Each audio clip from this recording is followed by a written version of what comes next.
My name is Jens Christian Hermansen. I am the editor of Kosmos, a quarterly magazine about spiritual science. I believe in the value of open-minded and critical thinking. I'm in London to meet Dr. Rupert Sheldrake. We are going to talk about science, God, and visions for the future. Sheldrake is a renowned British biologist.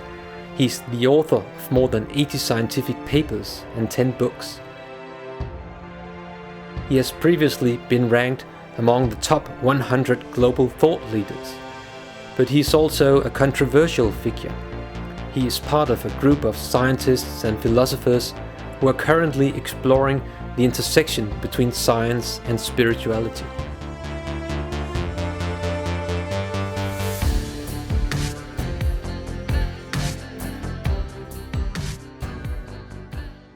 In Science Set Free, or The Science Delusion, you say, and I quote here, "We are entering an era in which sciences and religions may enrich each other through shared explorations."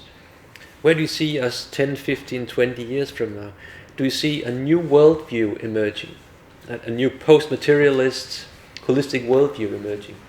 I do. I see a new holistic worldview emerging within science itself as materialism becomes unraveled.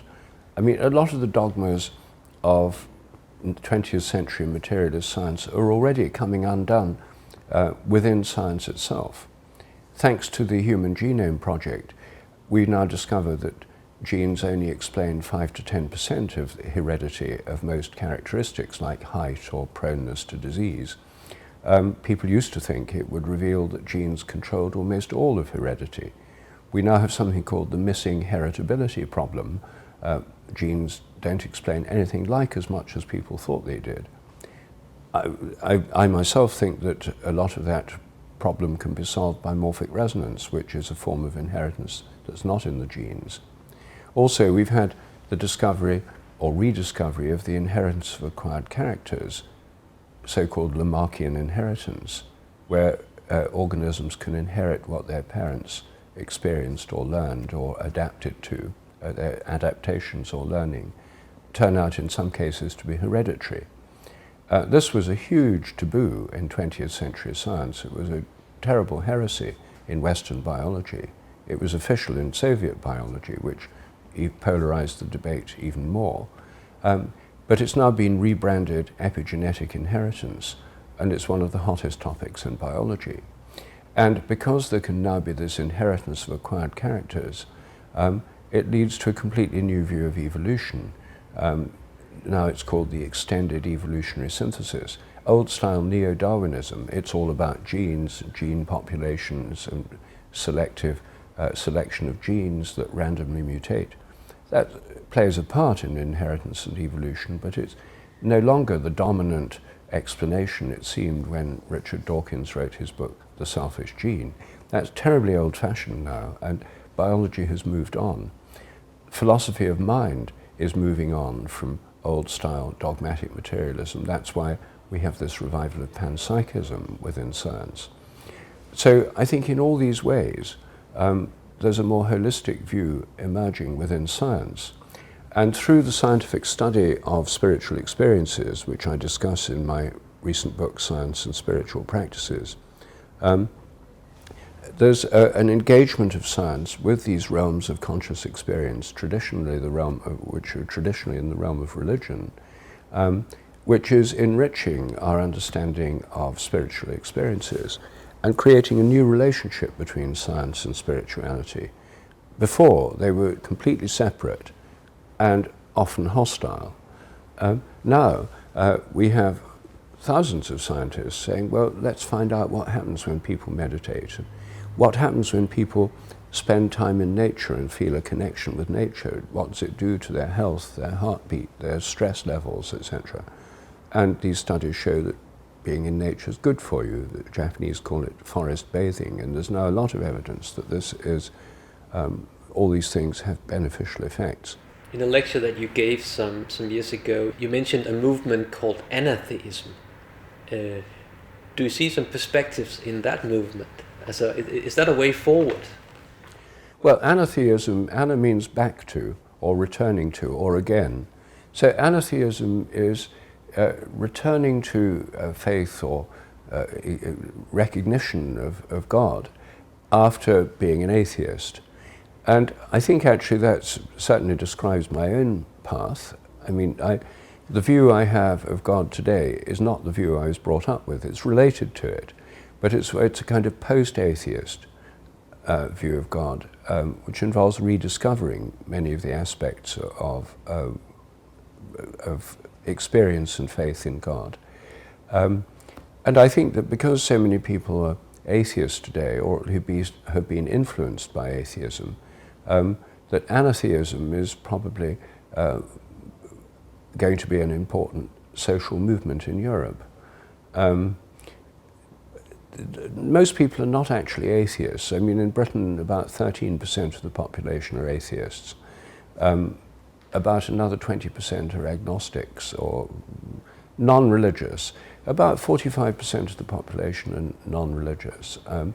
But about 45% are religious or spiritual but not religious, or non-practicing religious or practicing religious. So it's not as if atheists are actually the majority, but the atheist tone of the educational system means that most people who come out of that system have been very influenced by the atheist worldview, even if they're not fully committed atheists.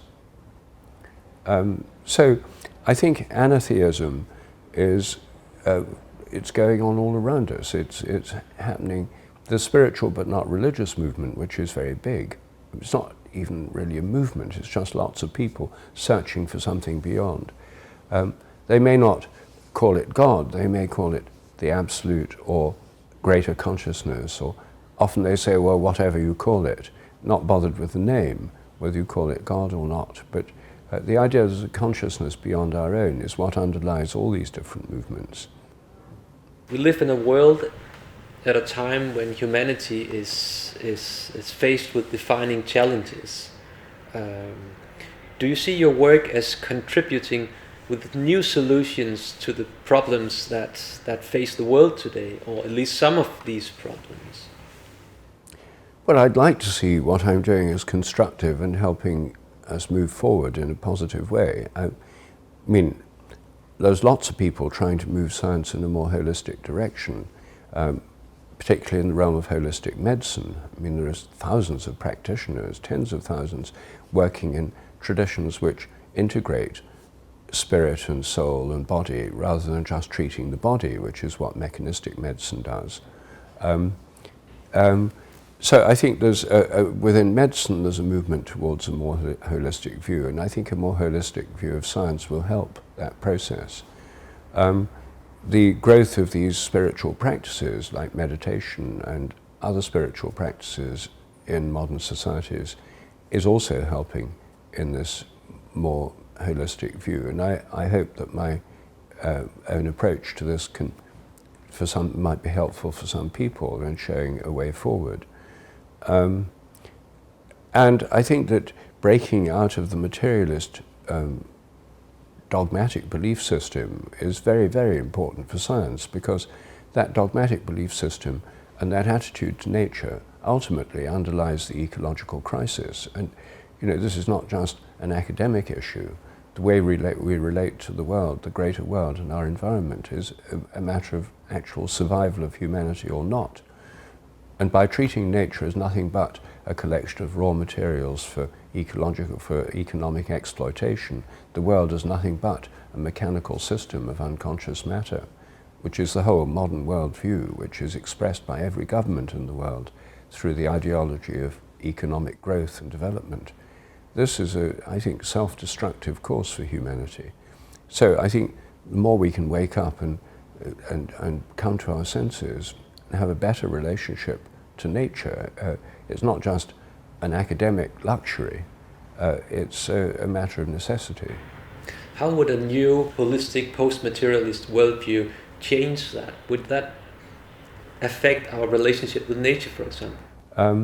Through dropping the mechanistic theory of life, we see that our way of treating animals, factory farming, is entirely inappropriate way to think of animals, just as cogs in production machines in factories.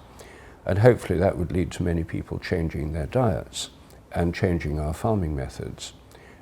Likewise, in relation to agriculture, treating agriculture as an industry, the soil as a temporary resource, you just get the most profits you can this year and next year, instead of conserving the soil and so on. These, again, are things that are essential for our survival.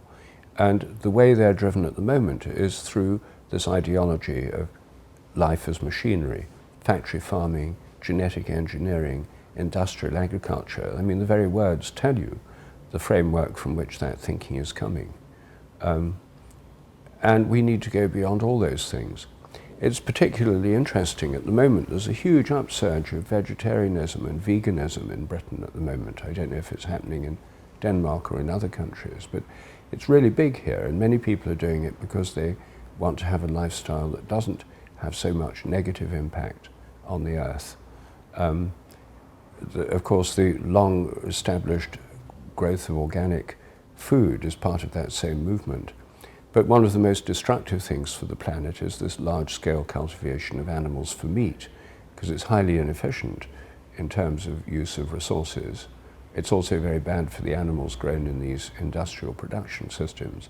So reduction of meat consumption is both better for health, better for lifestyles, and better for the planet. And these changes are already happening all around us.